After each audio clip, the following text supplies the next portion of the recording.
All right, and we are live. Welcome back, everybody. Whoever has made it back to the chat. I see Lunar Girl and Nick in the chat. We'll see if anybody else finds their way over to the second link here.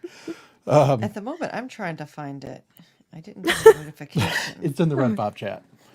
I know, but I usually get a notification on my phone, then But I have to go look for it. You do sorry know about you're that. on the show, Just right, Marissa? 40 minutes late here, and we're good to go. We're going to talk Dune. I've got Daniel. Unfortunately, David couldn't make it tonight. I know Daniel's been itching to talk about this since last week. And Since he cheated and yeah, watched it on he cheated HBO and Max. watched it on the TV. And For shame. David wasn't able to make it. And I wanted to have. pay for the service. That do anything illegal? I needed. We were looking for someone. I wanted someone to come on because we had kind of discussed a little bit about the movie, and I wanted to have someone on who had never read the book. And we made David read the book before the And we movie made came David out. read the book. So David read the book right before the movie came out, and then I ended up needing someone who hadn't read it. Yeah.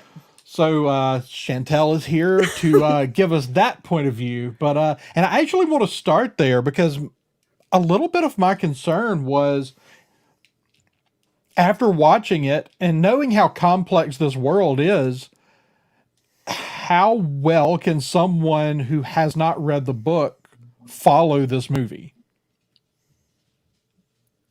I understood it perfectly. Okay.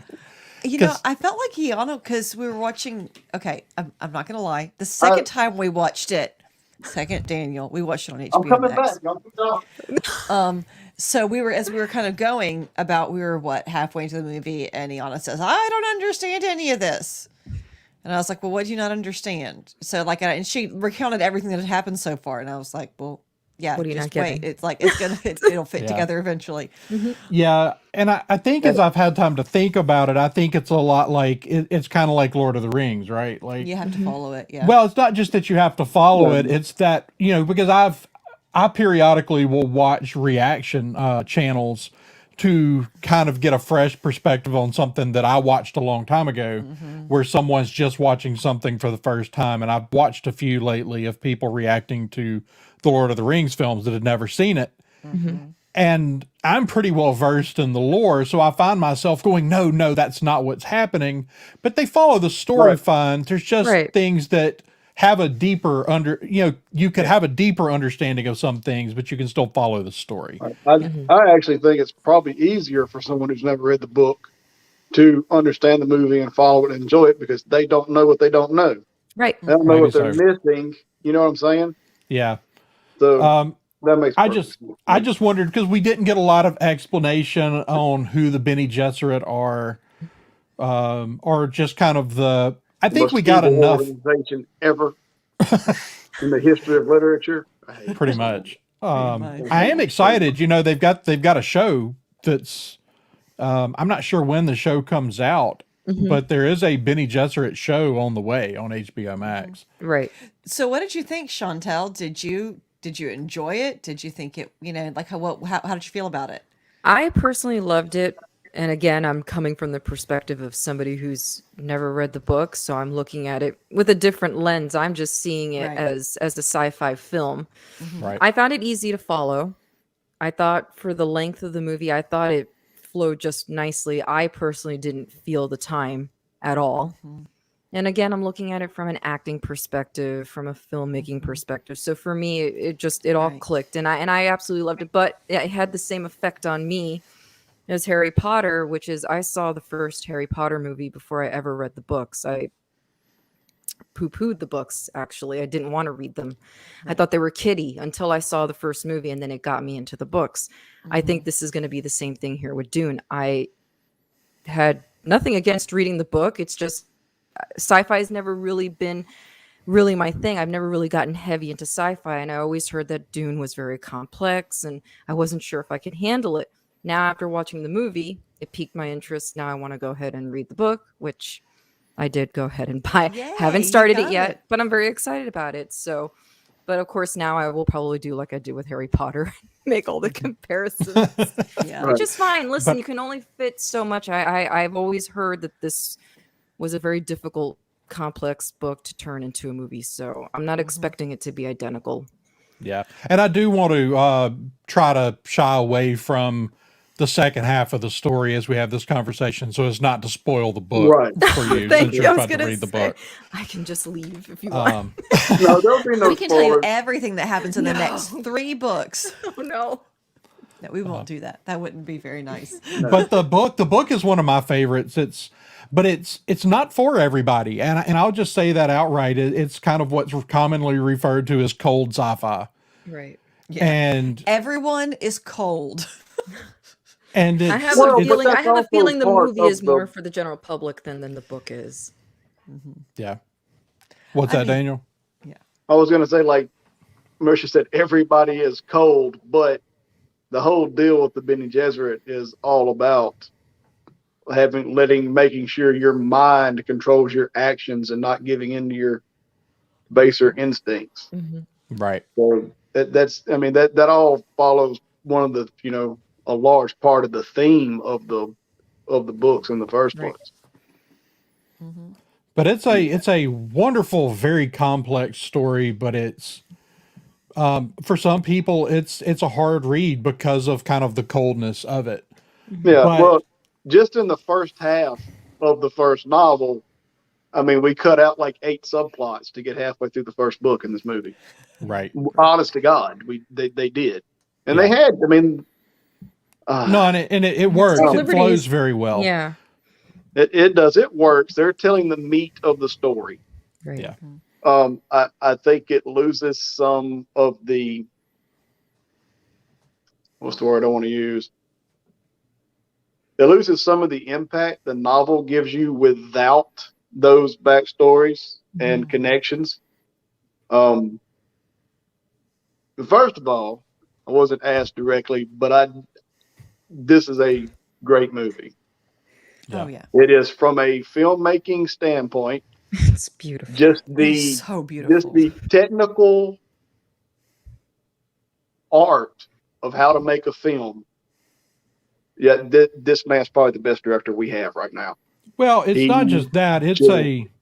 It's a complete masterclass in adapting classic science fiction Yeah, literature. all of it. I don't just mean the technology involved. I literally mean the art of making the film. The Yeah. way he pieced together these shots, the way he Right. decided to show how the voice works. Right. Instead of just having Yes. Paul just walk Right. and kneel, he shows you the impact of the voice from Paul's point of view, which Yeah. blew my mind. I felt it. Who It would was think to incredible the do way it was that? done. Yes, and it was hugely impactful. Those kind of things, and you can tell when this man said that he loves this book and Herbert's his favorite author, he wasn't lying. Right. Because this stuff looks. I actually have it on TV as we're talking. Y'all picked on me for watching HBO Max. I'm watching it again on HBO Max. Yeah. The movie looks exactly the way I pictured it in my head. Yeah. It's Oh, and how gorgeous. about those shields, man? The shields Oh were, yeah. and I was wondering how they Incredible. really were going to portray the shields, and I like the way those were done. I like the Yeah. look of them. But it really is. It looks like, and there's no other way to say it. It looks like Dune. It looks like Dune is supposed to look. We've had 2 iterations of Dune previously with the old movie and the Sci-Fi Channel And then a mixed miniseries. bag, to say the least. I would say the first one is really only kind of vaguely Dune. But it's actually it's been annoying me a little bit that this one keeps getting called. I want to reach through my screen and grab somebody every time someone calls it a remake. I don't, Right? it's Yeah, it's not a remake. This It's is not a remake. No, this is It's this not is based on that first film at all. It's based No. on the book again. It's another Yeah. attempt to get the book right, and he got a whole lot closer than David Lynch did. yeah. Well, the miniseries gets a lot more right than David Lynch did. It's The not. miniseries isn't bad. It's not bad. It's watchable. I mean, it does a lot of things wrong, and the production values weren't always great on it, but it tells the story correctly. Right. Which I still want to know for- why David Lynch did the first movie. I can tell you, but Why? why did he do the first movie? Oh God. I've seen enough of his movies that seems like a very odd choice for him to Okay, have made to so direct. the movie he did, Dino De Laurentiis wound up with the rights to this film. It went through two or Mhm. three developments. Um, the first director that was going to do it was actually French, I think, Uh-huh. and that was going to be he wanted to make one 4.5 hour movie, and so of course he got pushed back from the studio. You don't make a 4.5 or Right, well, right. like a 6 hour movie actually, like it was too big to try to make. Right. The the rights bounced around, and uh, Frank Herbert actually wound up with the chance to write the screenplay for the second Mhm. time it was going to be made. And he wrote the screenplay, 175-page screenplay, which is basically like 3.5 hours of screen time. Now, this is doable. Mhm. And they had Ridley Scott attached, which Wow. Ridley Scott, late That would have 70s, early 80s, in his prime, been making a so much Dune better. movie would have been fantastic. Yeah. But Absolutely. uh, Ridley went through two or three rewrites of the script based off Herbert's screenplay, Mhm. and it just kind of dragged on, and he moved on to make Blade Runner. When that happened, Dino De Laurentiis got the rights, and we know Dino's got a little bit of a mixed history, right?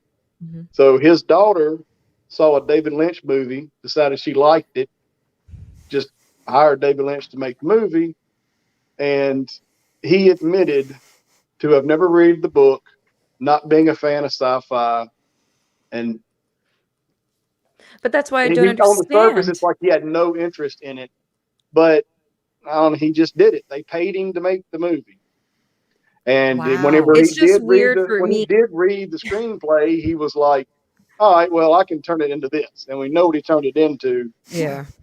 And It's a spectacle. he wasn't worried about adapting the book. He was Right. worried about taking parts of the book and making a movie he thought he wanted to make. And that's why, and then we got what we got. I And Yeah. just look, he think went it's on to do, I know. well, I understand. I just find it funny that it's on record of him saying that he was approached by Lucas to direct Return of the Jedi, said, no, he that's was. more your thing, and then goes to do Dune, which to me is as twice as sci-fi as Star Wars is. So, Mhm. Correct. although, But the please, thing thank was, he God, I'm didn't glad he want didn't touch Star Wars, but to, it's yeah, strange to me. he didn't want to go do Return of the Jedi whenever, as he says, like you just said, that's more Mhm. your thing. Right. What he really meant was Star Wars is yours. You're right. You've Like, I already don't made want two to. films in that world. Go do it. I want, we hadn't had a Dune film yet. Right. So he felt like he had fresh material he could work with and do Make it his something. own. Yeah. Right. And it is his own. I mean, Oh, yeah. That's, Boy, gotta is Yeah, yeah. it it say. ever. is. And the best thing It about it sort is of the is, soundtrack. but in all honesty, it's the least David Lynch film. Mhm. It Yeah, doesn't even true. work as a David Lynch movie. It's just weird. I've never seen it, but I can tell just from, images and stuff. I'm like, And wow, of this is course, so not David Lynch. yeah, and No. I still think the soundtrack's probably the best part of that movie. Yeah, that's sad. With that was Toto and Brian Eno that did that soundtrack. Mm-hmm. It's so bizarre.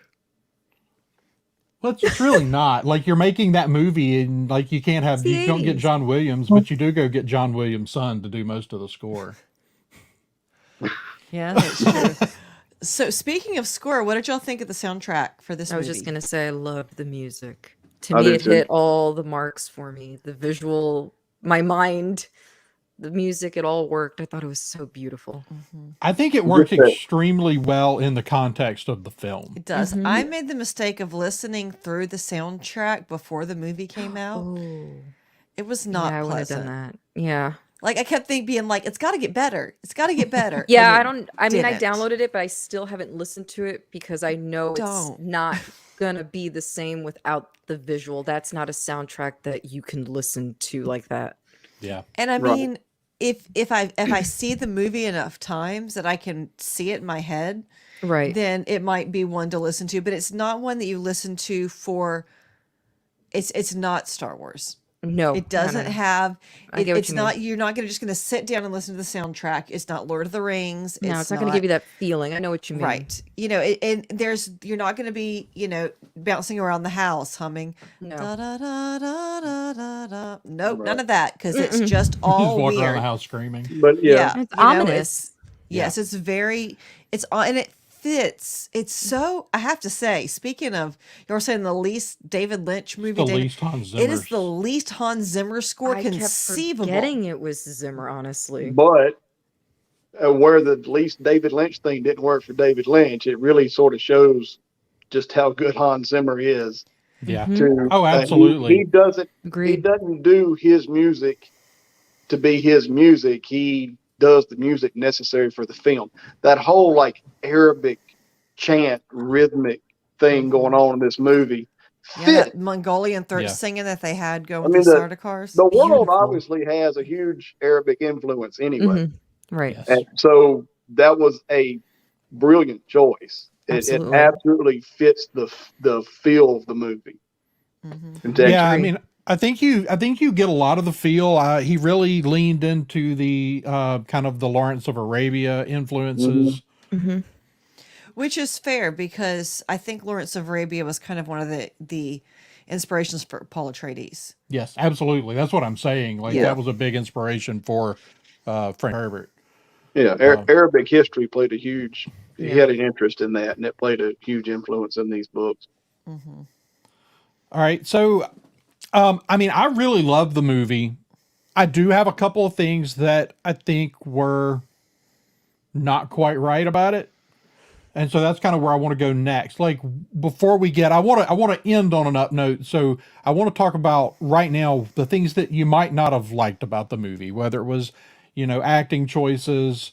There's a couple of scenes that honestly, they were too dark. They were hard to see what was going on in some scenes because they were so dark. The first time that sandworm shows up, like even in the theater, I was Yeah. thinking, man, this is really dark. Like visually, like low light. Yeah. Like But it wasn't Battle of Winterfell dark. No, Yeah, but that's what did you? But as far as things that you might not have loved about it, or things that you thought could have been better. That's tough because the I talked earlier about the things we didn't get. I mean, you would have had to have had this movie still would have been 3 times as long to put everything in it and still only get halfway through the book. No, I think they did a wonderful job But- of distilling the main story. And I do too, because that's kind of my thing. I do wish some of the stuff with Jessica, and y'all already know, or at least Andrew and Marisha know, Jessica is one of my favorite characters in all of sci-fi literature. And I don't know that we're doing, I say we, I didn't make the movie. I don't know that they're doing as good of a job as I wish they would to sort of show the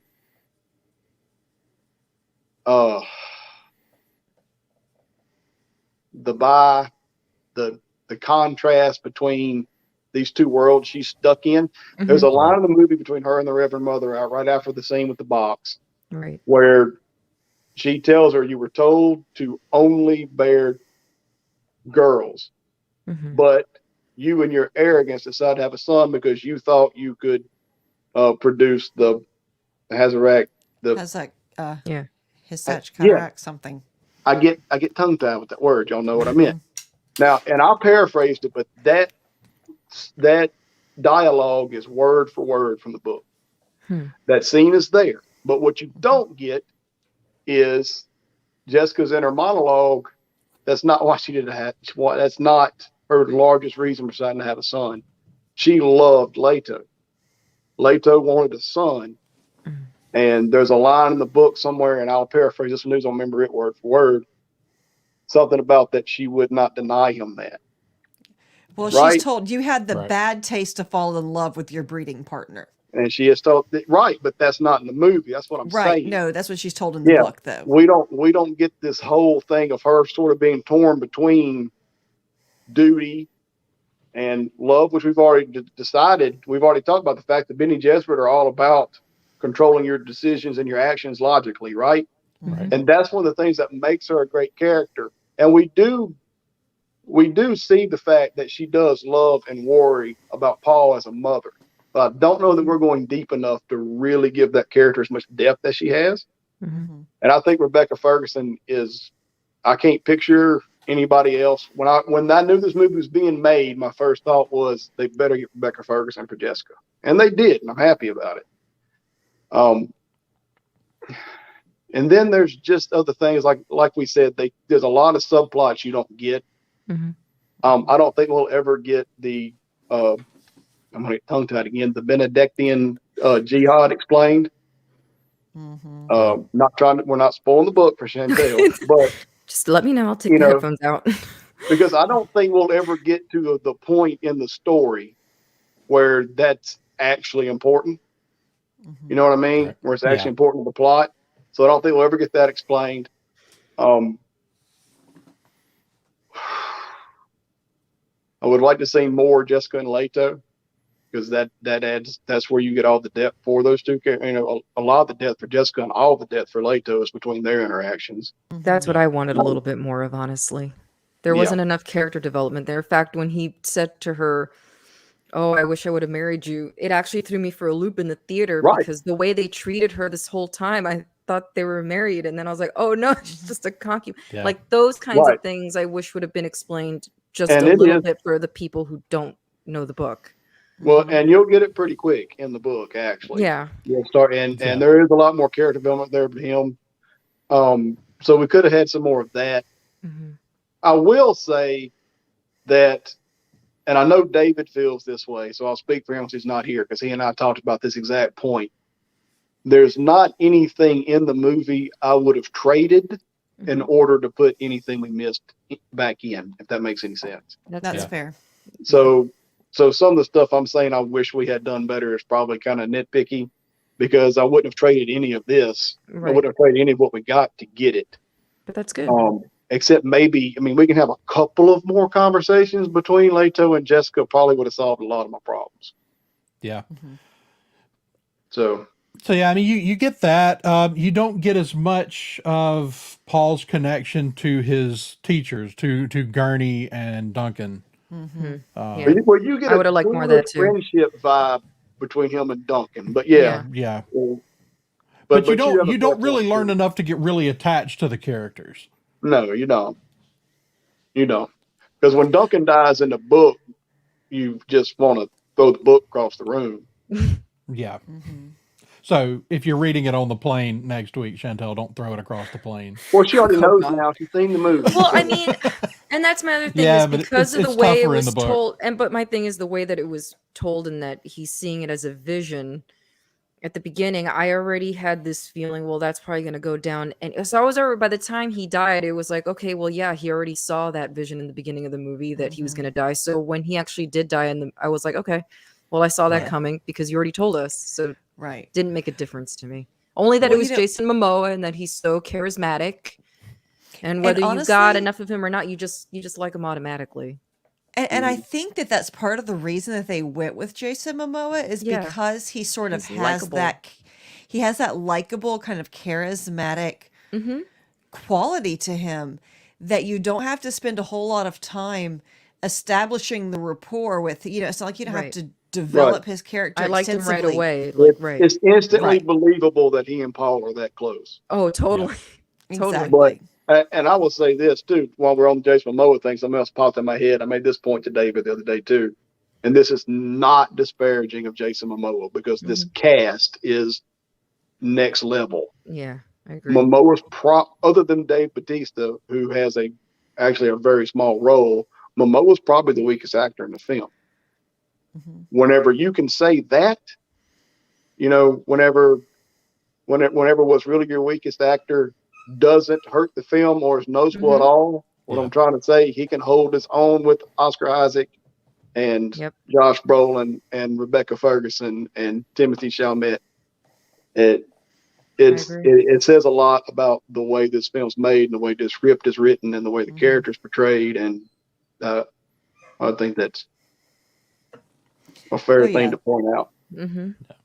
So, Chantel, as someone who didn't see the movie, I'm curious to see what things didn't work for you in the movie. Uh, Since you're not, since the thing, because the things that didn't work for, I think probably all three of us are because they were things that were left out. right, Right. right. For me, if you're trying to appeal, especially you're taking something that is so sci-fi and you're trying to appeal to the masses, I get it. You don't, as a studio, it's still a money-making thing. You don't want to toe the line of a 3-hour movie. I understand. But for you and I and all of us, I can sit through a 3-4 hour movie, no problem. So just like we were saying, some of the things that which I was talking to one of my friends about was I didn't like that I didn't know that Jessica and that they weren't married. That really confused me when that line was said. And it almost made me feel a little stupid, but my God, the respect that they were affording her throughout the whole movie, I would have never have thought that. Yeah. And the Bene Gesserit woman refers to her as Leto's wife and son. Yeah. So that also, because as soon as she said that, I was like, Yeah. I would have Okay, liked a is little that the more direction background we're on her going? family. The box thing obviously became a very memeable thing. I would have liked a little bit more explanation of. I understand what the point was of the test. That's not my issue. I don't know. I guess I would like more info on her family, on Jessica's family, and where she comes from. You Yeah. get it. You'll get it. Yeah. Oh, Just- I'm sure. but Yeah. Actually, at that where we ended the movie, Hmm. you don't have it by that point in the book either. So that No. wasn't left out. Okay. Yet. Okay. That's All right. coming. Okay. That's coming. all we know about her is that she's a Bene Gesserit, and they don't trust her. Gotcha. The servants and the soldiers don't. They assume that if That's there's a another traitor thing, in though, the you house, didn't get in it's the her. movie. No, Right, but you didn't get that in the movie. right? No. Yeah, I they was- all I was gonna assume. And I wouldn't have known that, obviously. Only you Yeah. guys would have. So. Yeah. You're I spoiling think the stuff, thing with Marisha. What? You're spoiling stuff. I'm not. I'm just saying that that they didn't like her. Like they thought she was untrustworthy because was she loyal Chantel to didn't know that yet. Leto? well, I mean, Chantel we didn't do know that. I address only got we do address that because Yeah, I only got an Leto inkling of it. even Yeah. said, basically says, "Who am I talking to right now? My Right. wife or the Bene Gesserit?" The mother Right, or the but it was never Leto that didn't trust her. Jessica. He always trusted Jessica wholeheartedly. He was madly in love with her. Right. But Yeah. was some of the other people in the house, and it does become a thing. So I will say this. I loved the movie so much that it compelled me to go and buy the book. So if that's not a testament always a to good what thing, a yeah. great, and I'm telling you, I like I said, I've said it before, I don't even consider Star Wars to be sci-fi. It's fantasy to me. It's a very different category. It is. So but I am not a sci-fi person. So this Yeah. really and my theater was packed. And when I left, Really? the next group was a packed house because I went to the big IMAX, and Yeah. they don't have many showings of that. And I was really, really pleasantly surprised to see how many people were Well, it going was- in droves to see that movie. when we walked out, there weren't that many people when we went into the theater. When we came back out, it was very clear that people are starting to go back to the theaters. Yeah. Oh, we applauded when the movie ended. The Yeah. entire theater erupted in applause. Gorgeous movie. What about you, Marisha? What didn't work for you? I mean, probably the same thing you're going to say. Like, so we talked about people being very cold, and we get a lot of Jessica's inner monologues in the book, but do we ever see her cry in the book? She's a little not emotional nearly for Bene Gesserit. She's not nearly as stoic as I always envisioned her. Like she's got a lot more. She spends a lot more time dealing with her feelings, and you see her kind of turn it off when she's around people, but they also spend a lot of time focusing on her behind the scenes, kind of melting down. Yeah. Which is something that we don't see.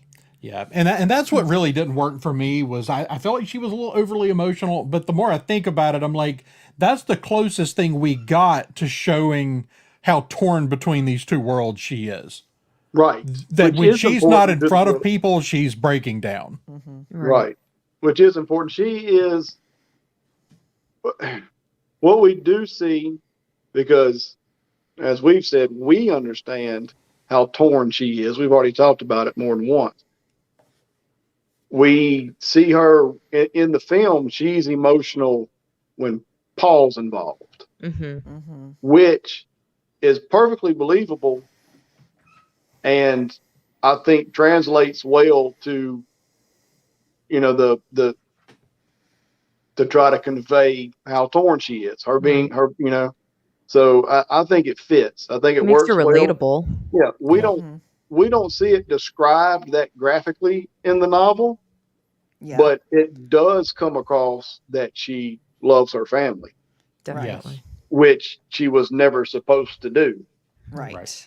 So by letting her show a little emotion on screen, I think that's their way of conveying that. It would be hard to do that if you didn't, because you're not going to have voiceovers on her face showing her inner thoughts in the film. I think it works better in the movie. It works better on film to let her show some emotion. And you I can't make think her That's the only way completely you have. cold. That's the only way you have to Right. convey it. I don't think the general audience either would like to see someone who's portraying a mother being so Right. cold all Which That's is what the I'm probably why saying. they went that Without direction. Yeah. Without the inner monologue, True. it would have come across She's a badly. bitch. Yeah, It I would have think come I across don't think I would very have liked her as much, honestly. correct. Yeah. So I think that was actually sort of a necessary liberty they took. Yeah. Yeah. How about that? How about those costumes though, man? No, the costumes were, yes. Marisha's always on the costumes, and I'm always Oh, like, you oh, know. there was a costume. Well, But in well, this one, I'll go, oh, God, yeah. all right, go ahead. You and Chantel talk costumes for a minute. Oh, Okay, so like the foaming at the mouth. oh This my is the gosh, first time. Jessica's headdress, the veil. right? The gold that I know that is The absolutely the chains. coolest thing. Look at Like, And I'm looking at Marisha, it. me and you've been doing this podcast together for years. You've never got me to talk about costumes. The Reverend Mother's costume. Like, seriously. Yes, creepy. And the way the right? veil, was y'all mentioned wicked. veils, man, with the way the veil is made with the crisscross thing, and you can still see her face, but she's still kind of like separated. It was imposing. It's just, anyway. Yeah, I got excited Yeah. with these costumes too. Yeah, it was I never awesome. thought they'd get a still suit right. The still suit looks the way Right? I pictured it. Yeah. Yeah, it's impressive. Yeah, the still suits. There are a lot of things that they describe in the books that honestly, for kind of being a really right brain person, whenever I read descriptions of things in books, I don't always build pictures of them in my head unless I actually sit down with a pencil and make them. But like the descriptors, man, there are a lot of like what are the shields, right? I don't know how on earth are they going to portray that, right? You know, like they have all these descriptions of it, and it's so weird sounding.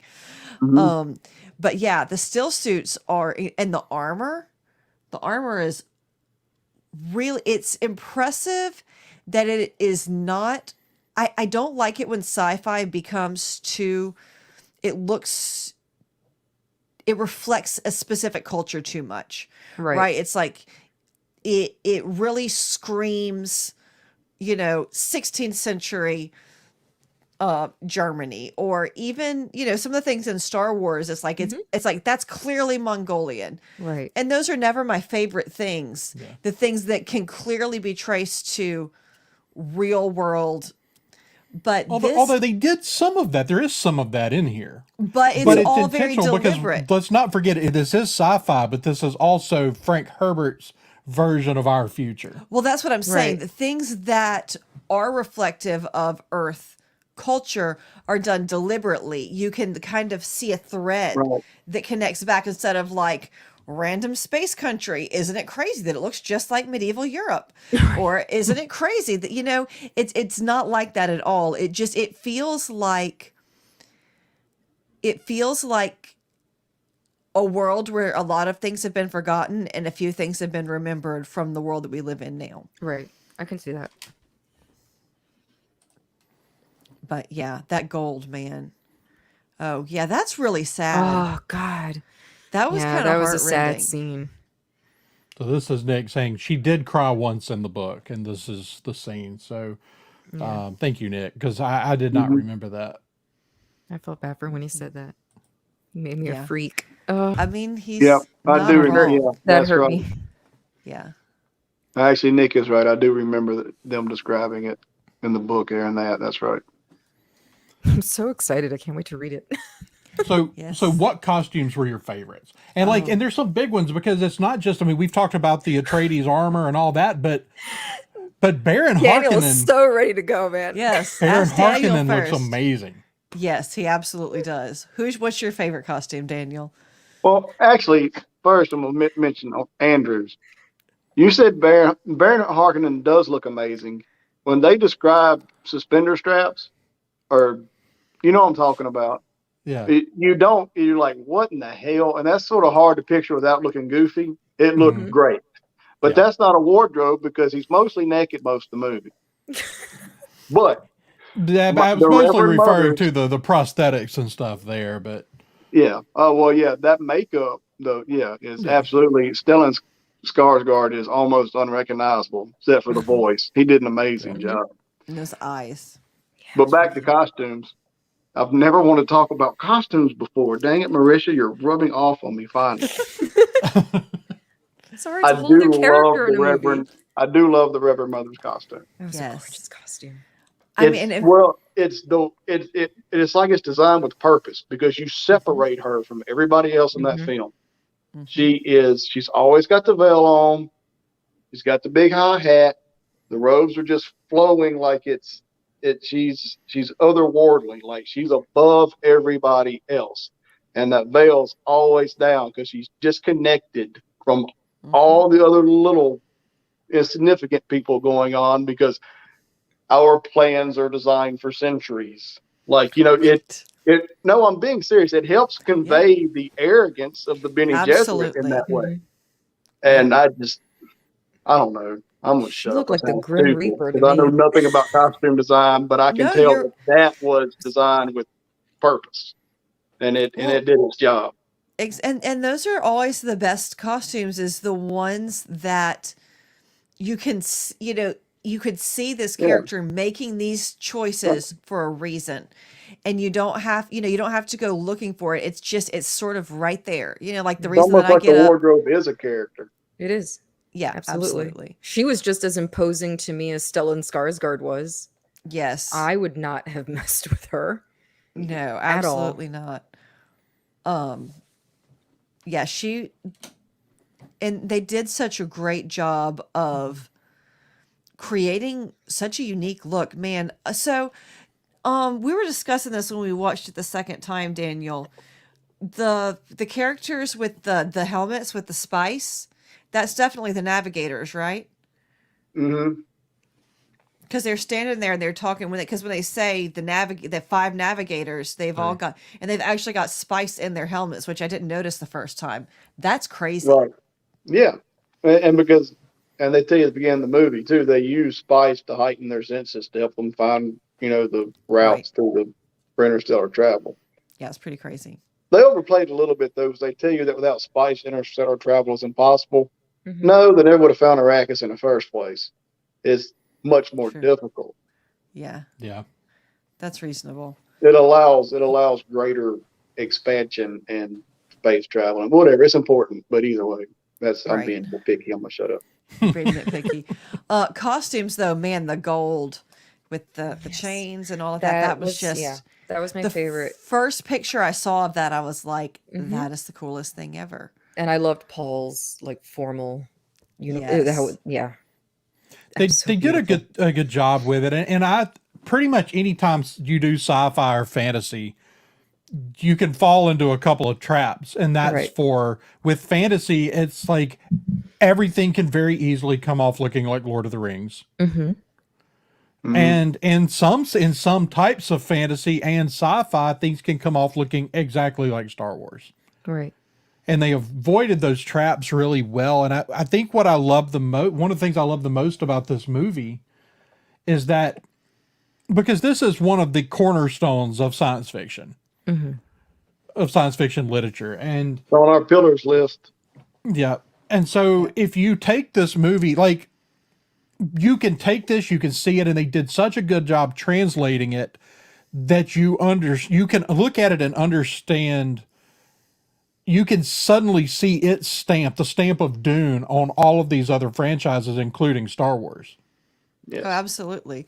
Well, Nick was talking about the Bene Gesserit don't know who their parents are. They're like the Jedi. They still babies, and I kind of wonder if if that may have actually been some of the inspiration whenever Lucas decided to go back and kind of retool how kind of the Jedi, kind of the backstory for how the Jedi kind of function during the Age of the Republic. It definitely seems like it's probably kind of one of the things he had in mind. But I mean, the Bene Gesserit are definitely there's some influence there towards the Jedi. Tatooine is Dune Yeah, absolutely. Without Just- spice. without spice. Without spice. Yeah, that's right. I mean, somebody's got some spice there, but It's true. Yeah. Well, they got to bring that in from Kessel, though. Yep. So, so Can I- what about the special effects, vehicles, things like that? Because I really love that a lot of that. I think the line between practical and digital I was going to say just that almost vanishes in this movie. felt more practical to me than anything else. Right. There are things that I know were digital and they felt practical. Yep. oh yeah, it's the technology used in this is just over the line. It's absolutely fantastic. But it also, though, you can tell if it wasn't going to be perfect, they weren't going to do it. Right. Right. So there is a line there. You can over rely on the technology and go, well, I can create this using this, piece of software. It don't look quite right, but you know what? Nobody else, is close enough. Yeah. If they couldn't do it and make it look like you just said, a lot of it looks practical. You can't tell the line sometimes. Then it's not in this movie because everything looks real. I didn't feel distracted at all No. Yeah. by No. There were, CGI. Mm-mm. and there were, like Andrew said, there were several points, and I was like, because I'm watching it, and especially having recently spent a lot of time on movie sets, I'm like, oh, that's definitely practical. And I was like, oh, wait a minute. Nope, that didn't happen in real life. Yeah.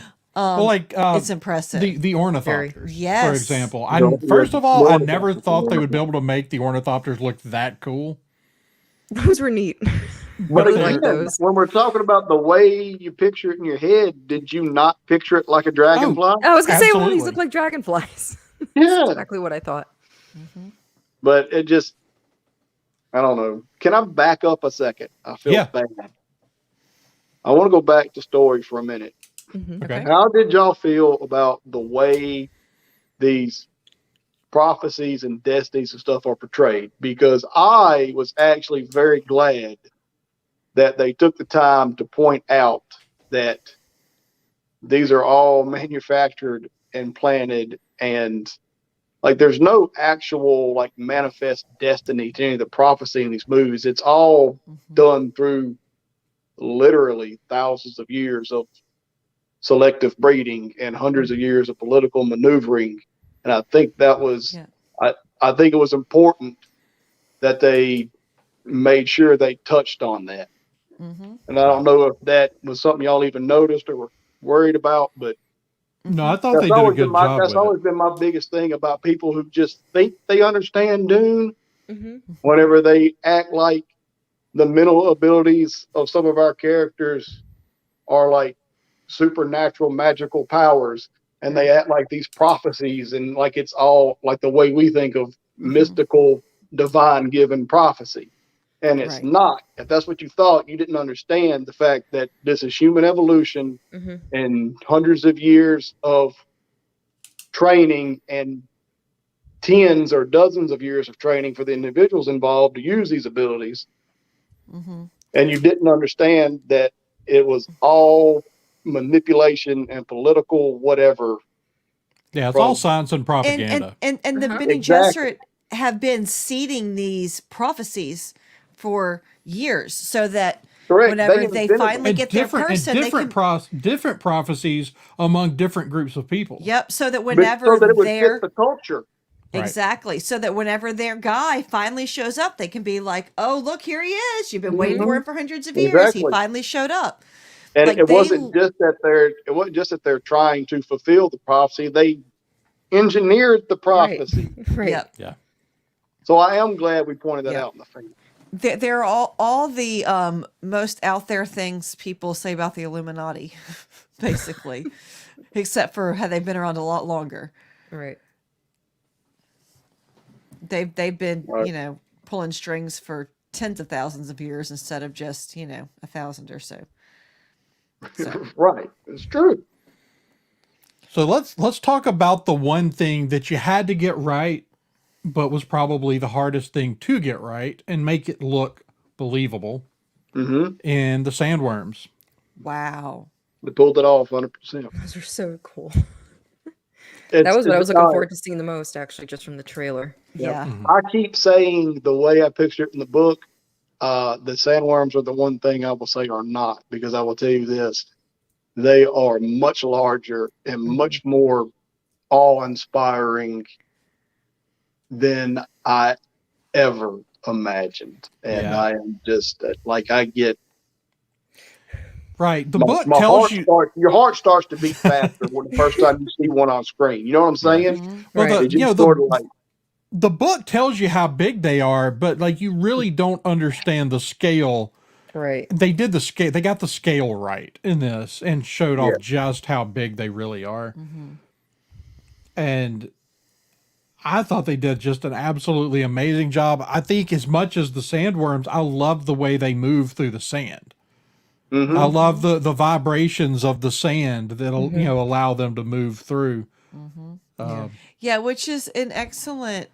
It's almost like hyperspace. They're moving. They've got to actually create that path that they can go through. But it's interesting because you can't vibrate sand at a really high frequency like that. I mean, you can just stick your hand through it. It just, Mhm.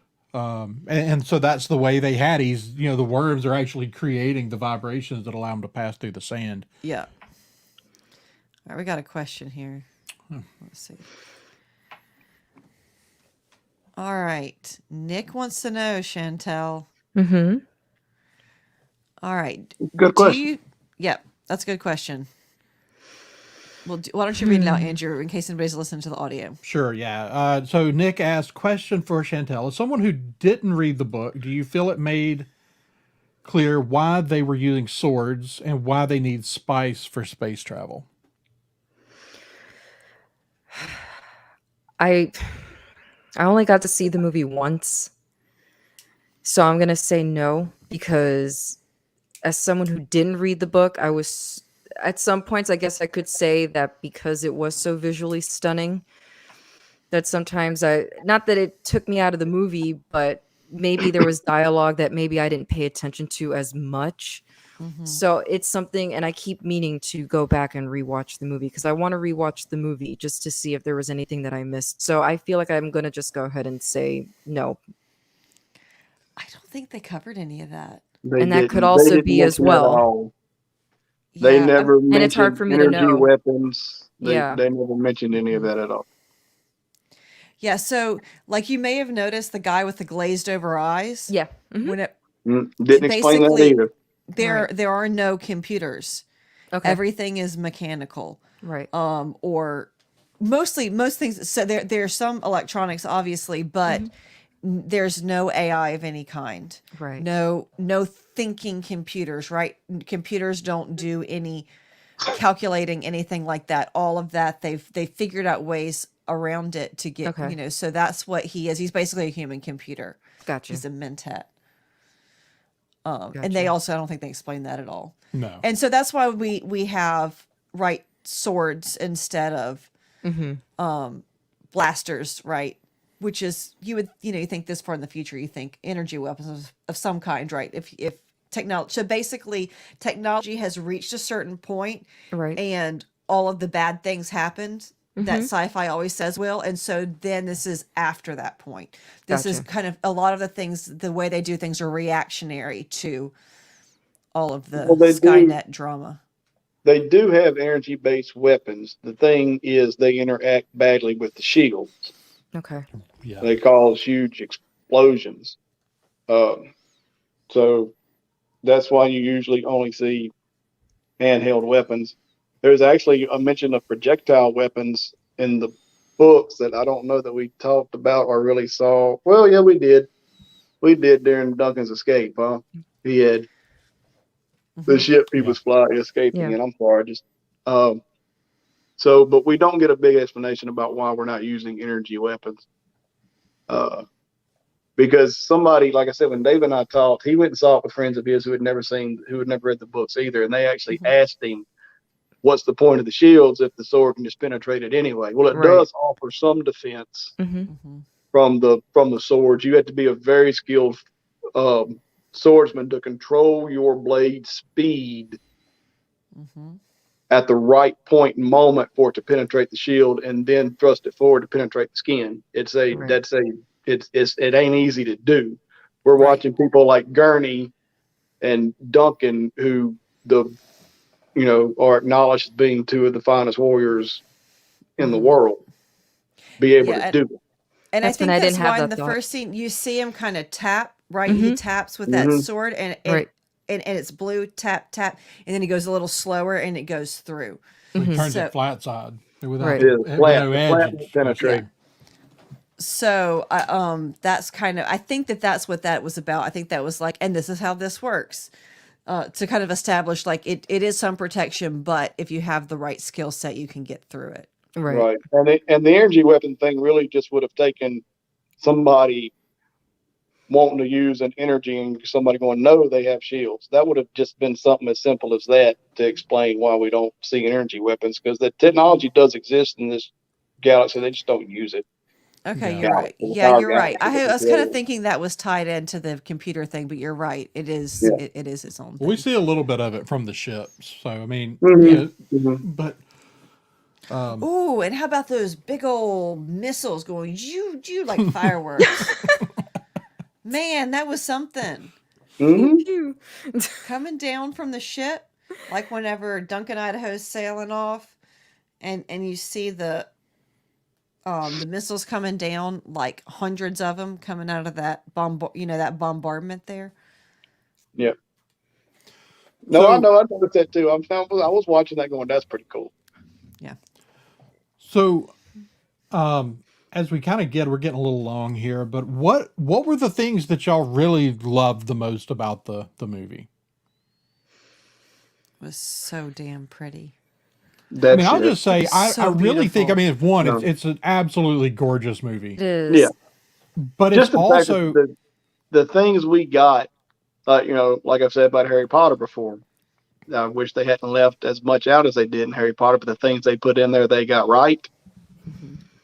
Dune got it right. They did a good job, and it is just, I mean, that's it. They're telling the story correctly. We didn't have, big plot changes or too many liberties taken. This is the story, and it's being told exactly the way Frank Herbert wrote it, as Yeah. much as they can fit and do a 2.5 hour movie. And just the look of it, like I said, it looks the way I pictured it in my head. And the sandworms are even more awe-inspiring than I pictured. So those are the things I really appreciate about this movie. Why I really liked it. yeah. And Well, I I can't know wait to there's been some mixed reviews on it, but having been a big fan of the book for a long time, looking at this and seeing how closely Denis Villeneuve translated the book to film, at least distilling the major story from the book. Mm-hmm. Would you argue if I said this was potentially the best adaptation of any of the classic science fiction literature out there? Okay, all right. We're just staying in the science fiction Within category. science fiction.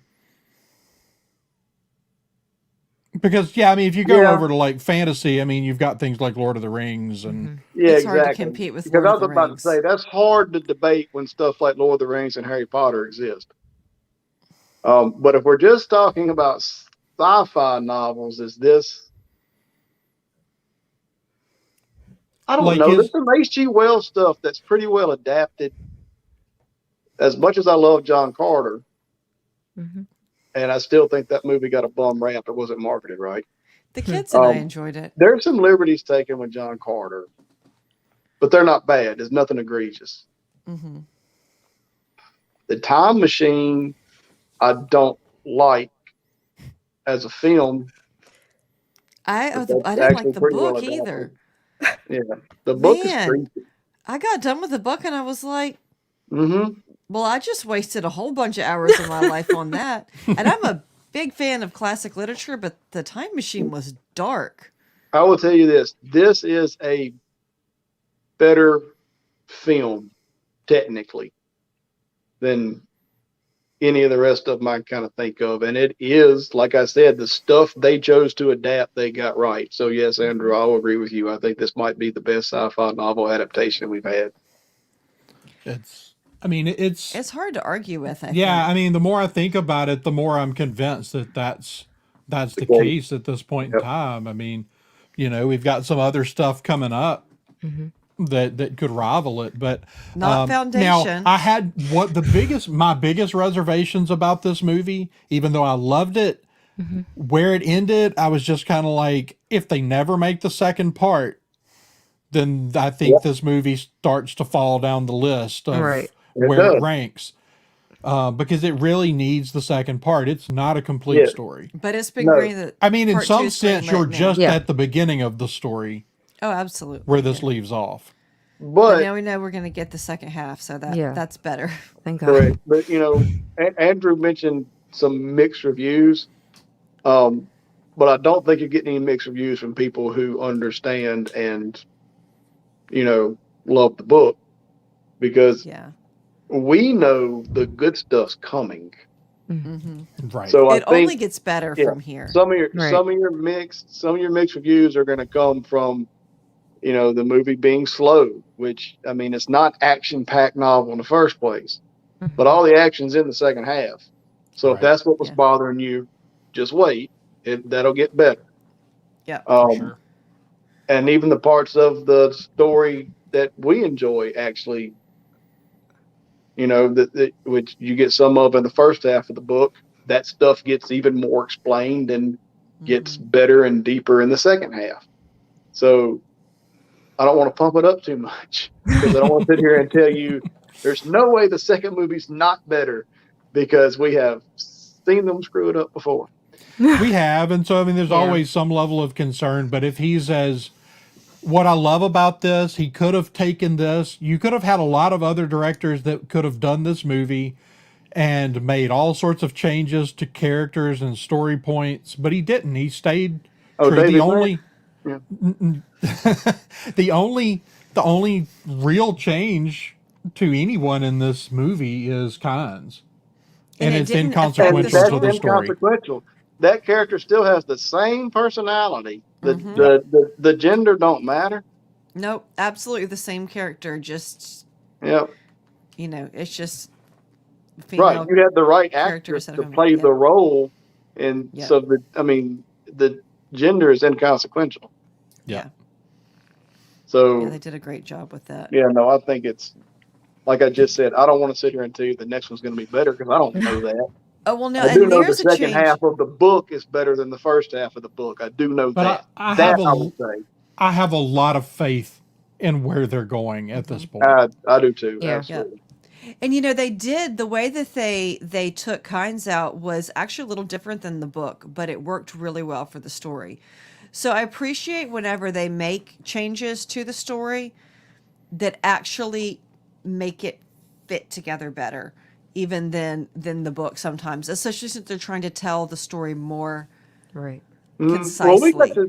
we got to see some stuff actually in the movie that we didn't see first person in the book. You know what I mean? Yeah. Duncan's escape, we just heard about it later. We didn't see it. We actually got to see it happen in the book. There's what else? There were several other things I noticed that I'm like, okay, we didn't actually see that happen in the book, but I'm glad they showed it to us. You know, a lot of the political maneuvering between the Emperor and Harkonnen was just stuff we heard through secondhand conversations. We knew what was going down, but you actually see it here. And so, yeah. But I'll be real curious. We've got some huge casting that's got to be done before they film this second part. So that's going to be very interesting to see who else they bring on. But as we kind of wrap up here, like what are y'all's favorite parts of the film? Or favorite things about it?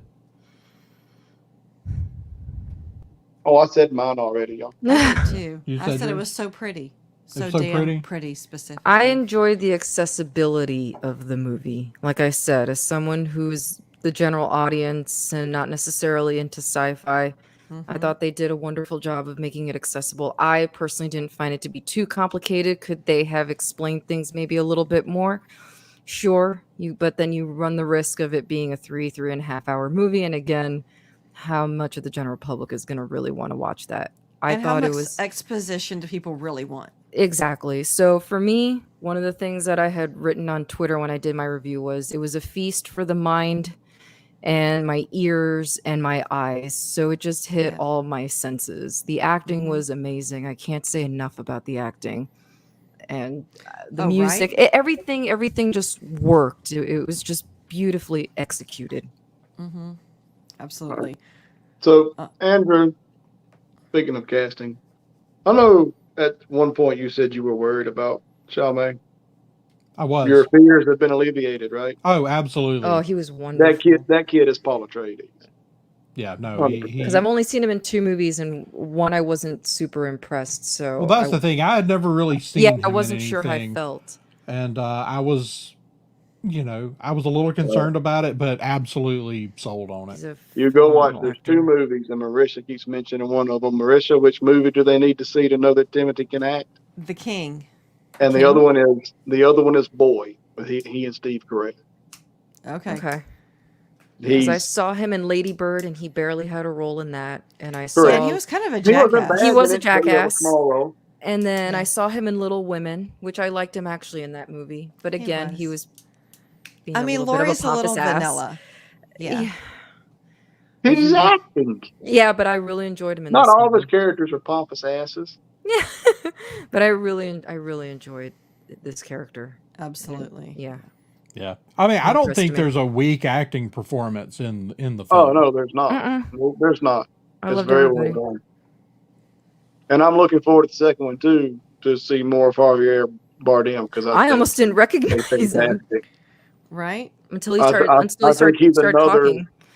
I think he's another fantastic choice for the character he's playing, and I'm anxious to see more of him. Yeah. All right. Well, anybody have anything they want to add before we wrap up? Sounds like everybody enjoyed the movie. We love this movie. Nick says we need them to do an extended 3-hour cut. I agree. I'd be 100% totally buy that. I almost guarantee you are getting extended cuts of these. I hope we do. You are. Now you're rolling your eyes, Daniel. But who's going to buy it? Who's going to buy it? But all right. So Chantel doesn't know this. I get a lot of shit on this. I'm sorry. I get a lot of crap on this show for being the guy who I have watched the Lord of the Rings extended cuts. Okay.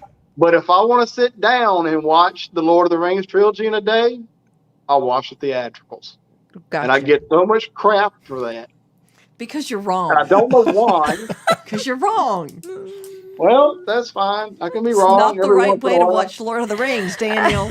I do watch the extendeds. I have seen them. I've seen them more than once. But if I just want to sit down and enjoy them, I know all that other stuff happens. I've read the book. I get it, so Daniel. I don't, and I have seen those extended. So I don't have to have it. I'm not going to get Tom Bombadil no matter which versions I watch. I won't give you shit for it. I totally understand. So Don't worry. yeah, so I get crap. So yes, I was rolling my eyes because I'm like, oh my god. Okay, now you give me enough crap Now- about other stuff. I'm allowed to give you a hard time about that one. The thing about extended Fair's cuts fair. is you either get Lord of the Rings where you got the definitive, the extended cut. Here's your extra cut of the movie, or Right. you get Blade Runner, which has 8 different cuts. No, Gotcha, no, please gotcha, don't do gotcha. that. Just one. Which also, by the way, is one of my favorite movies, and the definitive cut is the right cut. If anybody's wondering, you don't have to watch all 8 of them. It's true. You're right. That's why they call it the definitive cut. Because that's the one that Ridley Scott finally said, "Stop this shit. Here's my version of the movie." I'm being Bravo. serious. That's great. Bravo, Ridley. All right. Anybody else have anything they wanted to add before we wrap up? I don't think so. Nope. All right. Well, Thank you for big having me thank on. you to absolutely. I'll have to do it again sometime, and a big thank you to everybody. Yeah, we got pirates We're gonna coming do up on pirates. Scarif. I got to get Ro to actually tell me kind of the direction because I can do He'll send you fictional the term pirates. paper. He'll send you the term. He'll send me a paper term later, paper, I know. Don't worry about it. All right. Well, that's it. So until next time, Marisha, where can people find you online? And this may be the last episode. Marisha's with us for a couple of weeks. Yeah, Marisha is going to out of town to work on a movie for a couple of weeks. So Well, good. Marisha's going to be busy. Yes, Marisha's excited. Marisha's going to go Busy's good. make money. Paychecks are Money's good. nice. I wouldn't show up for the. I wouldn't show up for the non-paying gig either. I'd go for the gig that gave me the paycheck. Yes, I'm a big fan of that. So yeah, I'll be in Jackson for the next 3 weeks working on a project. Cool. But you won't see any pictures on Instagram from my project because literally every single day they're like, nobody's put any pictures of this on social media. It's all hush Can you hush. even tell us what you're working on? Probably I not. don't remember what the name of it is. Oh my god. What kind of employee are you? I'm sure I will Hopefully remember your what time. producer's not watching Inspection. this That's show. what it is. It's Okay. inspection. It's about, I don't know, boot camp or something. I think. I mean, It's a that's good all. thing that's not your job. I really know very little about it. I haven't seen a script or anything yet. I just know that I'm going to work on it. So Too anyway, but you can see me on Instagram, not posting about work, on princesses _and_ Padawans, and I am Pete Padawans on Twitter if I happen to, the wind hits me just right and I drift over that way. All right, Chantel, where can people find you? You can find me on Twitter, Disrupt Scene, Kyle29, and I will be out actually for the week because I'm going to LA next week for vacation. Oh, yay. So That's it's time to fun. decompress. Although we may possibly be recording one episode of Scarif while I'm in LA on Monday. So It on Tim happens. Burton. Yeah. It happens. All right, Daniel. I am Dan C. Peeps on Twitter. All right, and Basically, it. big thanks again for coming, Chantel. Thanks again to Sure. everybody in the chat. You can find me running the Twitter account for this show at _Fictionary. You can drop us a line at theScienceFictionary@gmail.com. And as always, be sure to check out our podcast as well as the rest of the Red 5 podcast family at red5network.com and at Red5Network on Twitter. And until next time, may the force be with you. Wait, let the spice flow. Let the right? spice flow. Let the That'll spice work flow. too. That'll work. That's the line. Sweet. This podcast is part of the Red 5 Network. For more Red 5 Network podcasts, visit red5network.com.